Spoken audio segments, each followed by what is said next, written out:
வணக்கம். இன்றைக்கி பார்த்தீங்கன்னா, விருச்சிக ராசிக்காரங்க பார்த்தீங்கன்னா திருமணம் ஆகுமா? ஆகாதா? அப்படின்னு சொல்லி ரொம்ப கவலைப்பட்டுட்ருக்கீங்க. அது பார்த்தீங்கன்னா, நிறைய பேர் கேட்டிருக்கீங்க. ஆனால் கண்டிப்பாக திருமணம் இந்த 2025 வருஷம் பார்த்தீங்கன்னா, உங்களுக்கு கண்டிப்பாக திருமணம் ஆகுங்க. அதுக்கான முயற்சியில் நீங்கள் தீவிரமாக இறங்குங்க. நீங்கள் என்ன நினைக்கிறீங்களோ அது பார்த்தீங்கன்னா, அந்த பிரபஞ்சம் உங்களுக்கு கொடுக்கும். ஏன்னா விருச்சிக ராசினாவே பிரச்சனை பிரபஞ்சம் கண்டிப்பாக கொடுக்காமல் இருக்காது. அதுவும் குறிப்பாக அந்த அனுஷ நட்சத்திரம் அப்படின்னு சொன்னாவே பார்த்தீங்கன்னா, நீங்கள் லேட்டாக ஆனாலும் சரி உங்களுக்கு கிடைக்கும். இவ்வளோ நாளாக திருமணம் ஆகலை அப்படின்றவங்களுக்கு பார்த்தீங்கன்னா, இப்போ பார்த்தீங்கன்னா கண்டிப்பாக அந்த காலகட்டம் வந்திருக்கு. அதனால் இந்த காலகட்டத்தை பயன்படுத்தி நீங்கள் தீவிரமாக அதுக்கான முயற்சியில் இறங்கி எங்கெங்கே போய் பார்க்கணுமோ, பொண்ணு பார்க்குறதா இருந்தாலும் சரி, ஒரு லவ் பண்ணியிருந்தாலும் சரி, நீங்கள் பார்த்தீங்கன்னா திருமணம் செஞ்சுக்கோங்க.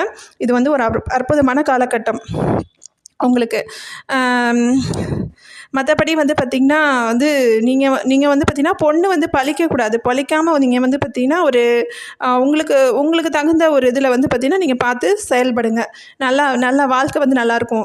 வாழ்க்கை துணையாக வரவங்க பார்த்திங்கன்னா, அதாவது நீங்கள் எப்படி இருக்கீங்களோ அந்த குணத்துக்கு தகுந்த மாதிரி தான் மனம் போல் மாங்கல்யம்னு சொல்லுவாங்க. அது மாதிரி தான் பார்த்தீங்கன்னா பொண்ணு அமையும். அதனால் நீங்கள் எதுக்குமே கவலைப்பட வேணாம். ஒரு தயக்கமும் வேணாம். நீங்கள் தாராளமாக முயற்சியில் இறங்குங்க. கண்டிப்பாக சக்ஸஸ் ஆவீங்க. உங்களுக்கு திருமணம் கண்டிப்பாக நடைபெறும் இந்த 2025. நன்றி, வணக்கம்.